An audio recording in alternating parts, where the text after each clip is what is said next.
knocked softly before opening it to reveal Skylar sitting in a straight-backed chair. The younger girl looked up guiltily from the book she was holding. Astrid saw that it was her own paperback copy of Pride and Prejudice. She'd had it in her book bag the day she met the professor. "Sorry," Skylar stammered. "I know this is yours, but It's yours now." Astrid's voice was breathless with the thought of escape. "Do you know why the professor is so angry?" Skylar hugged the book to her chest and shrugged. "He saw something on his computer that made him mad," she said, swallowing hard. "I haven't seen him that mad since, well..." The girl's soft voice trailed off as a shadow passed over her pale face. Shaking her head as if to clear the disturbing memory, Skylar lifted the book and opened it to the page she'd been reading. Her lips began to move silently as her eyes focused on the page. Skylar had once again retreated into the inner world where she seemed to live most of the time. Studying the small bent head, Astrid felt a tug of pity. Best to let the poor girl find escape in her book.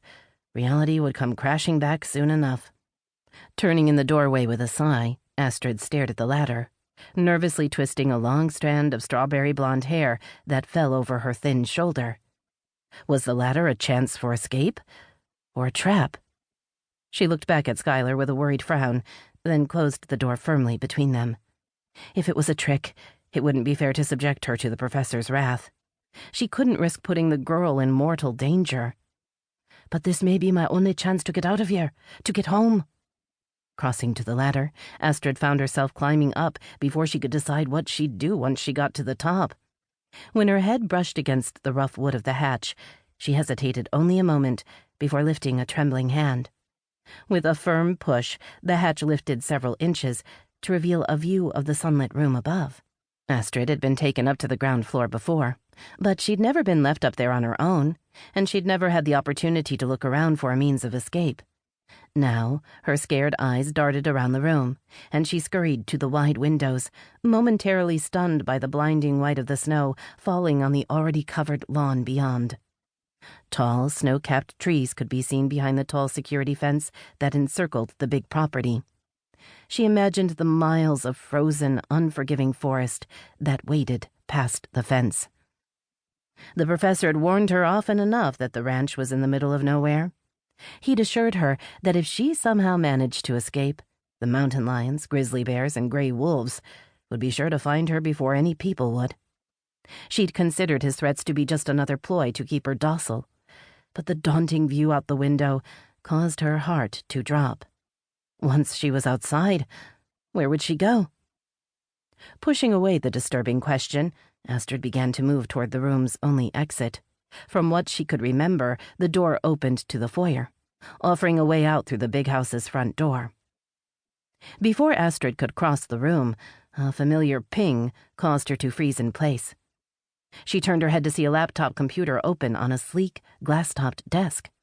The sound she'd heard must have been some sort of alert, the same kind she'd often used as a student to remind her she needed to leave for class. She hurried to the desk, suddenly lightheaded at the possibility of using the device to communicate with the outside world. If she was lucky, she'd be able to call for help. The nightmare of the last few years might be over. Staring down at the brightly lit screen, Astrid saw that the professor had left a web browser window open to a news site. She read the headline above the featured video report: "The Shameful Truth About Human Trafficking in the Sunshine State." Her blue eyes widened as she realized the professor must have watched the video. Perhaps that's why he'd gotten so angry. She quickly scanned the website, but didn't recognize the name of the news station. She'd never heard of Channel 10 News in Willow Bay, Florida. Before she could stop herself, Astrid reached out a trembling finger to tap the smooth surface of the laptop's trackpad. The screen came to life as the video began to play. A reporter stood in front of a swaying palm tree, her long, dark hair lifting in the gentle breeze as she faced the camera with a serious expression. Public outrage is boiling over as an ever-growing number of women and children in South Florida are being exploited or forced into servitude and captivity by organized trafficking networks. The reporter's grim expression matched her sobering words.